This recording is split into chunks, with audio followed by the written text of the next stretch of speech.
আসসালামু আলাইকুম। আমি ক্যাডেট পরীক্ষার প্রস্তুতিতে সাধারণ জ্ঞান নিয়ে আজকে আলোচনা করব। প্রশ্ন: সৌরজগতে পৃথিবী কাকে কেন্দ্র করে ঘুরছে? উত্তর: সূর্যকে। সূর্য কোন দিকে অস্ত যায়? উত্তর: পশ্চিম দিকে। আলো এবং অন্ধকার চক্র কয় ঘন্টায় সমাপ্ত হয়? 24 ঘন্টায়।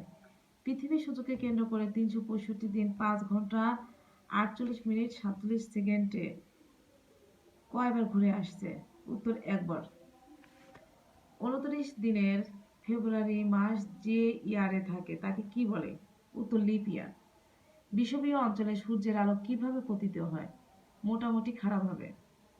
21শে জুন দক্ষিণ গোলার্ধের জন্য কি কাল? উত্তর: শীতকাল। 22শে ডিসেম্বর কোন গোলার্ধের জন্য গ্রীষ্মকাল? দক্ষিণ। আবহাওয়া গ্রীষ্মপ্রধান ও শুষ্ক দেশ কোনটি? আফ্রিকা, সৌদি আরব, বাংলাদেশ। প্রশ্ন: 21শে জুন উত্তর গোলার্ধের জন্য কি কাল? গ্রীষ্মকাল।